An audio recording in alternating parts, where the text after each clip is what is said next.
Hey everyone, welcome back to The Dish. So there's nothing more important to a mother than keeping her child safe, and being that Mother's Day is around the corner, I thought it'd be a great time to get some advice from this lovely woman that's joined me. Her name is Sarah Reese. She's the director of the Cyber Workforce Academy, and I've talked with you before on Local Living, and I loved chatting with you then. I think you have so much helpful and useful advice for people, and I want to get to it because the cyber world, it can be scary.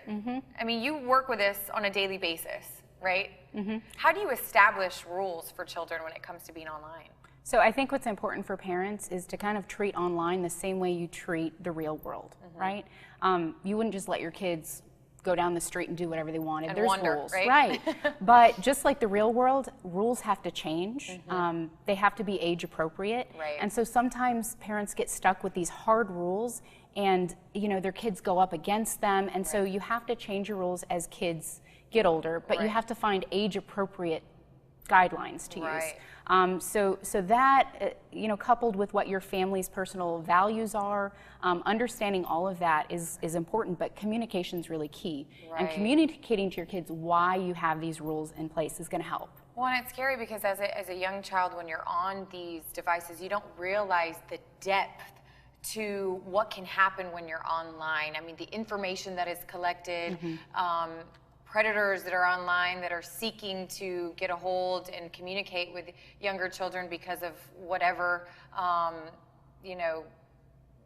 just feel like it's so important that we set a good example. So how do you do that? So I think when we talk about setting a good example, like something that I would use, the terms of service for most of your social networking sites, social media sites like Facebook, Instagram, those are 13 and older.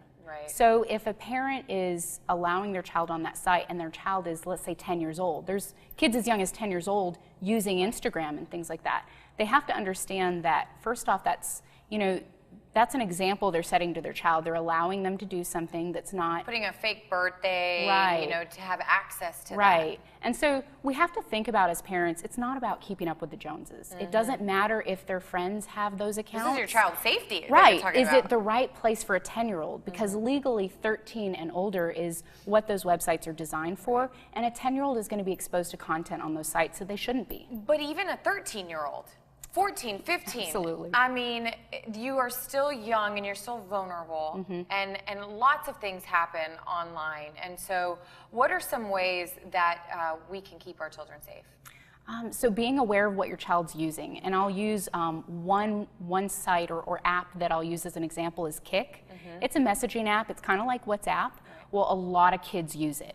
And that doesn't make an app by, in itself bad, but the problem is that company is actually out of Canada. So it makes it very hard for law enforcement officers to get information and pursue criminals. To keep track of that. And predators, and so predators go there. Right. Well, Sarah, oh my gosh, I feel like I can talk to you for days, and we are going to have you back because I feel like this is a subject that we can continue to talk about, and it's so important to keeping our children safe. But thank you so much for being here, and we'll definitely have you back in the future. Thank you, Anna. All right, guys, don't go anywhere. We'll have more of The Dish when we come back.